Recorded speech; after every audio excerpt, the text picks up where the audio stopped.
Good evening, I'm Dennis Ward. Welcome to APTN National News. Accessing affordable and timely health care anywhere in Canada can be challenging at the best of times. But for people who call the Northwest Territories home, there's the extra burden of navigating the medical travel system.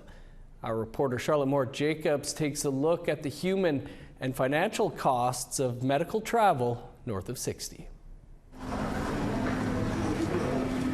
Sherry Kodran is leaving Hay River, Northwest Territories and traveling over 6,000 kilometers to Nicaragua for medical treatment. Living with chronic pain and mobility issues for over 3 years, she's willing to pay out of pocket in hopes of a diagnosis. Back to November again, seeing Hay River Hospital, lower back pain, 4 to 5 days. In 2021, she began experiencing problems with her knee, but her condition worsened while waiting for specialists and testing. In February 2023, she wound up in the emergency room in Yellowknife. The doctors in the ER wanted me to see, they consulted with a neurologist in Edmonton, who wanted me to see that neurologist. And so the neurologist phoned me as soon as I got back to Hay River, phoned me, bam, and it's like, you're in. And I'm like, yay. So I call medical travel. They wouldn't approve it. Someone in the Territory's medical travel bureaucracy gave Sherry the thumbs down. The referral wasn't issued by a physician in the NWT, so it couldn't be covered under the territorial policy. And she's like, no, you have to wait for a neurologist to come, that we have one that comes up to the territories. I could not feel my legs from the waist down. Politicians routinely acknowledge policy and process barriers that hinder patient experience and outcomes when they have to travel for medical care. There's strict rules on who and when someone can travel with an escort, modest per diem rates, confusion over referrals, and what patients will be on the hook for financially. Even a life-threatening incident like a stroke might result in the patient and their escort being shouldered with travel costs. On July 3rd, the Standing Committee on Social Development spoke about these gaps. Like, how do we help these people? Because it comes off as arbitrary at the end of the day when you have your doctor, your nurse, all these people pulling for you and saying, we're trying to help, we're saying this person needs to be here, and we're advocating to the medical travel coordination unit of the department to get the exemption for you. And then the administration comes back and says, no, we're not going to do it. It's a complex, costly system. Some folks have employer-sponsored plans with GNWT and feds. There's private third-party insurance and Workers' Safety and Compensation Commission, and non-insured health benefits. Healthcare system, okay. And for the rest of the other population with no insurance, okay, they're the ones that are losing out a lot in this whole process, especially with the medical travel. And demand is increasing, with nearly 17,500 total cases of medical travel between 2022 and 2023 fiscal year. A quarter of those cases had to fly out of territory. These 2 Yellowknife boarding homes are at capacity and often put people up in hotels. Kodran finally saw a neurologist in Yellowknife in June 2023, but says she was told she needed to get used to walking with a cane for life. And how many times I've been to emergency, how many times I've been, I can't even say medevaced out, they just throw me on a plane. Yeah. But I can't imagine the costs. And so Treaty's getting billed for this, I'm assuming. But yet Treaty has no control over it. APTN repeatedly asked for interviews with the health department to discuss medical travel, but were denied. With medical records in hand, Kodran has lawyered up for what she considers negligent treatment. In the meantime, she'll seek help elsewhere. My biggest fear is they'll misdiagnose me. My biggest fear is getting treated here. That's why I'm going someplace else. Charlotte Moore-Jacobs, APTN National News, Yellowknife. Thanks, Charlotte. Still in the north, a gold mine in north-central Yukon has been the center of controversy after it experienced an equipment failure, which led to a landslide. Yesterday, government officials confirmed the slide caused cyanide to be released into the environment, including a creek. As Sarah Connors tells us, environment advocacy groups are fearing for the worst. This level of cyanide in Haggart Creek could potentially affect fish. Whether this concentration of cyanide in the water will actually affect fish depends on other chemicals in the water. On Thursday, Yukon government confirmed elevated levels of cyanide were found in Haggard Creek near the Eagle Gold mine site in central Yukon.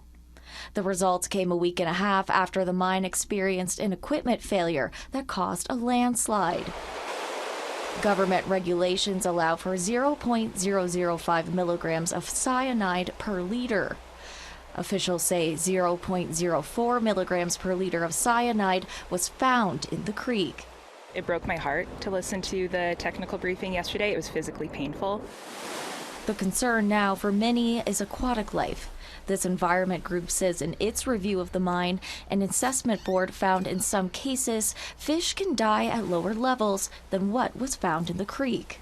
They state that cyanide levels of 0.02 milligrams per liter can be toxic to fish. It depends on a lot of factors, but it makes a lot of sense that they brought in a fish toxicologist because this could be quite bad.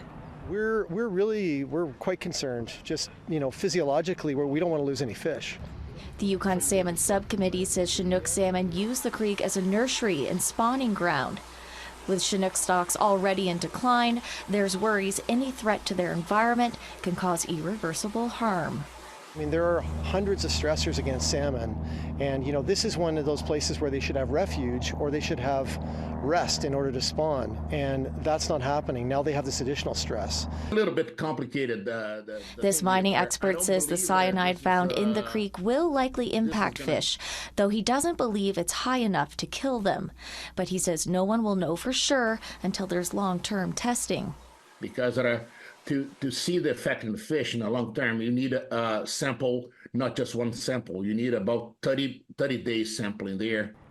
The First Nation of Nachonayakdun is located 85 kilometers from the mine site.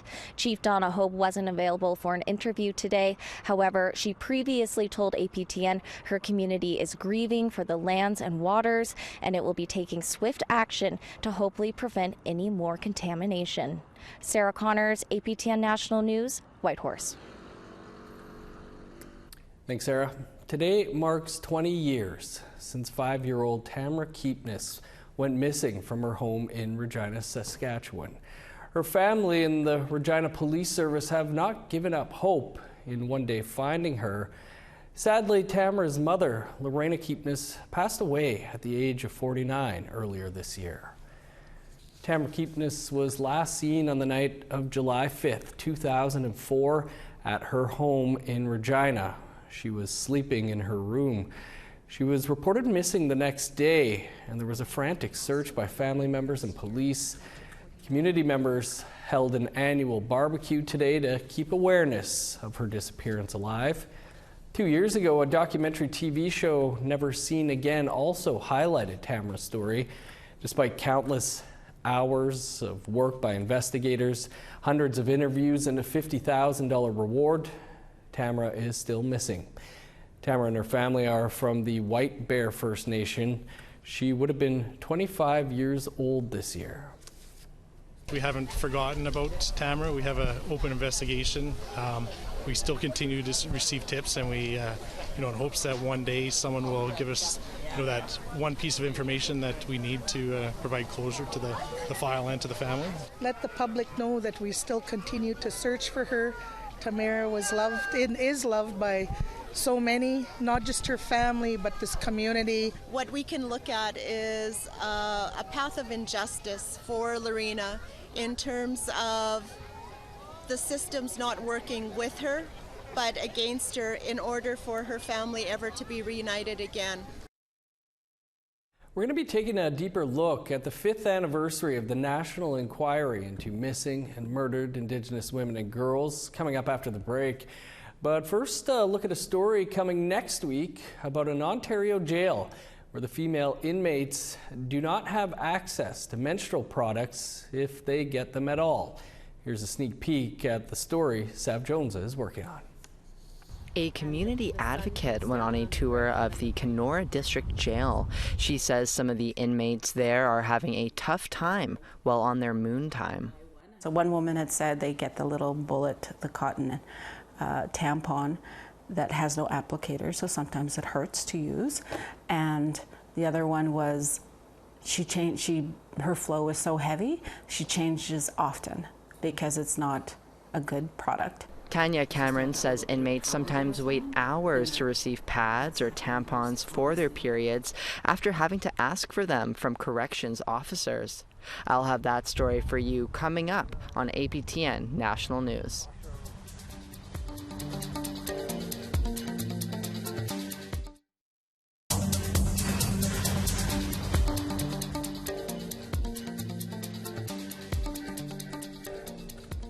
Welcome back. It's been 5 years since the final report of the National Inquiry into Missing and Murdered Indigenous Women and Girls was tabled. One Mi'kmaq woman says implementing the calls for justice has come to a standstill. Angel Moore has that story. This is the 2017 MMIWG public hearings in Membertou, Nova Scotia. Marie Sack of the Sabaganagati First Nation was behind the scenes at the time, offering support to the families. She says it was important families shared their stories. And it gave families justice, finally, that they could speak up about their loved ones. Sack still offers that support. She heads the Family Liaison Unit Missing and Murdered Indigenous Persons Coordinator at the Nova Scotia Native Women's Association. Sack says not much has changed since the hearings. Because there's still a lot of work to be done and a lot of funding that needs to be distributed for programs such as sexualized violence, domestic violence, which all falls under the Missing and Murdered Indigenous Women and Girls. There's the human trafficking. There's so much that involves our missing and murdered Indigenous women and girls. There were 231 calls to justice, but Sack says better policing needs to be at the forefront. We need to educate the police officers within our country, and they're not getting enough. I feel that they're not getting enough to understand the Aboriginal communities in Canada. Marion Buller is a former Chief Commissioner of the Inquiry. She says MMIWG families often spoke about mistrust of police due to poor conduct. We had numerous calls for justice regarding proper training of police officers, of cultural training for police officers, ability to de-escalate, proper supervision of police officers once in the field. Sack says change takes time and governments can do better. So there's still 200 and some recommendations that have to be fulfilled within Canada. But no, I don't think it was ever a waste. I think it made Canada wake up and be aware of what was happening to our Indigenous women in numbers. Angel Moore, APTN National News, Millbrook First Nation.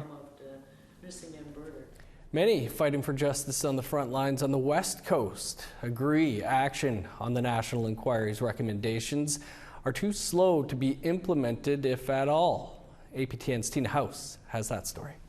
We're sick of silence, we're sick of non-action, and we need action. Here at Kitsilano Beach in Vancouver, Jolene Parent joined Lorelei Williams and other supporters to create this art display to raise awareness about the murdered and missing Indigenous women and girls National Inquiry final report.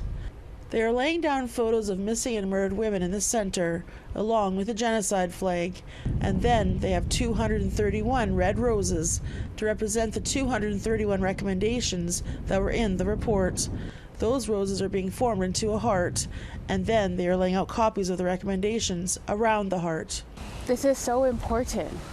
Our Indigenous women and girls are going missing and being murdered at a high rate. I'm constantly working with families pretty much every single day. This is not stopping at all, and they need to take this seriously. The government needs to take these recommendations seriously, and more recommendations need to be implemented right now. Our lives depend on this. When the National Inquiry was first announced in December of 2015, family members and advocates were relieved and hopeful that finally something would be done. But now, 5 years have gone by, and only 2 of the calls for justice have been fully enacted. Breen Ouellette was hired as the National Inquiry legal counsel. The National Inquiry shone a light where it hadn't been shone before. The finding of the inquiry that Canada is committing genocide in this matter was the first of its kind. And as a lawyer, I would remind people that genocide is a crime. And Canada has refused to and failed to submit to an international body that can adjudicate that crime. And with close to $300 million spent on the National Inquiry, thousands of testimonies from families and survivors, many want to know when the government will follow through on their commitment to safeguarding Indigenous women and girls in Canada. It doesn't surprise me that the government is slow to react. Canada is a colonial country, and the entire foundation of the country is rooted in the oppression of Indigenous peoples. And when we are kept in a weakened state as individuals and as nations, it undermines our ability to fight colonization. Do I feel if these recommendations were implemented, it would have saved lives? And it's 100%. And maybe, where I can speak to this personally is, being in the industry, we recommend safety. We say that these things need to be recommended. It's mandated by the government, and then it's on whichever party to implement and do it. Tina House, APTN National News, Vancouver. Island Lake First Nations in northern Manitoba celebrated the annual Banic Festival this week, but with some big-name rock stars in attendance this year. More on that coming up after the break.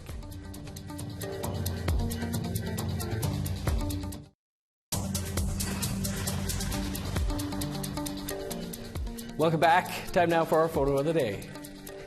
Erin Pope is not about to jump into hyperspace. This is actually the Northern Lights in her backyard.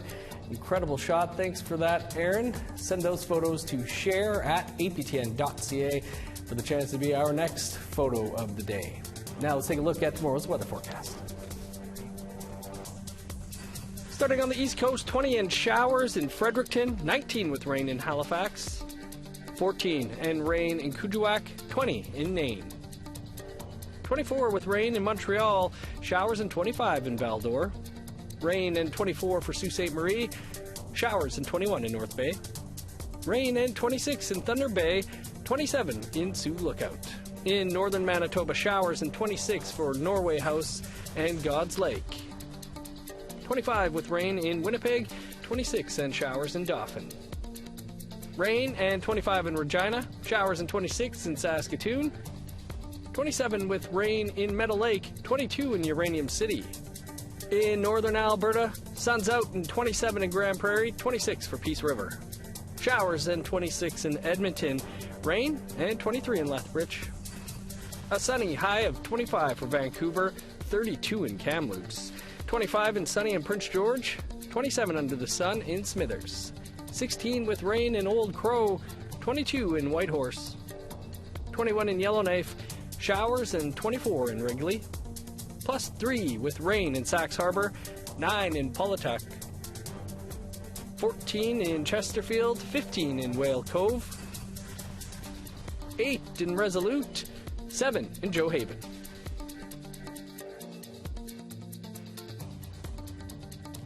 The newly renamed Fort Calgary, now called the Confluence Historic Site, is hosting a large Indigenous event this weekend.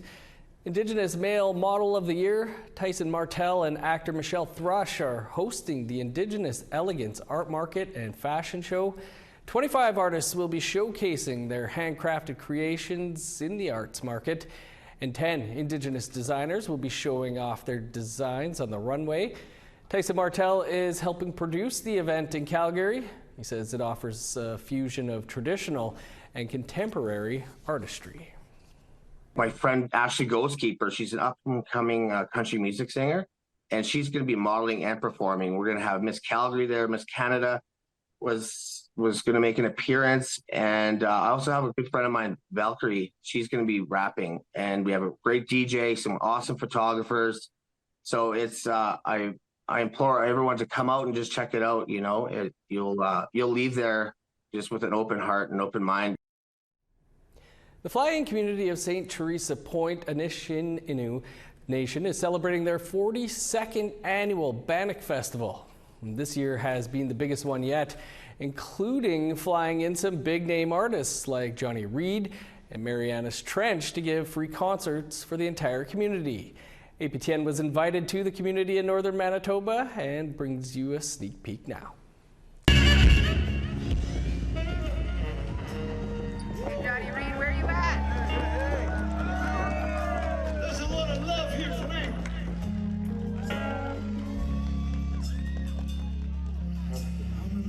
I'm in love for sure.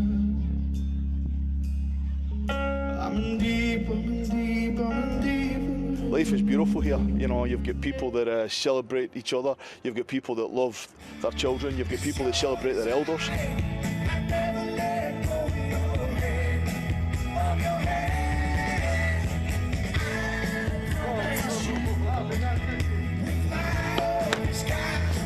Other not only Banic, but other food that they're cooking, and it's really good.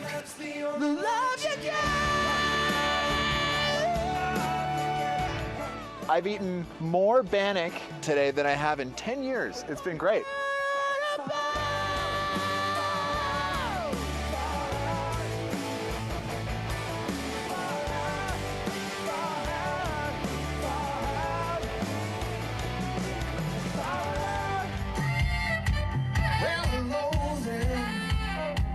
So good to see you.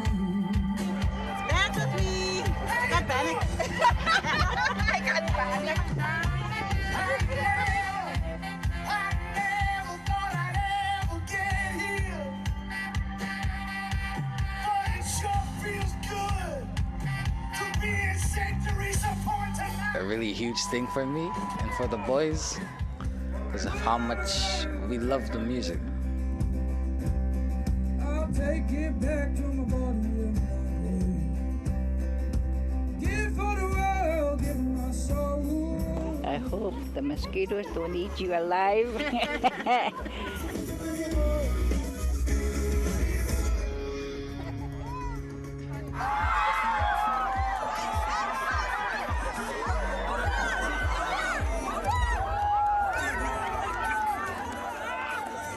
Looks like a lot of fun and a top-of-the-line stage made for the big leagues. You can join us starting next Monday and all week long for more stories from St. Teresa Point. T.R. Wheatley attended all the festivities and will bring you stories from the headliners to homegrown talent and how the festival came to be. Didn't bother to bring us back any Banic, but anyways, that's all the time we have for your APTN National News for this Friday, July 5th. For news anytime or more on anything you've seen here, head over to our website, aptnnews.ca. I'm Dennis Ward, Marcy McGuitch. Thanks for being with us. Have a great day.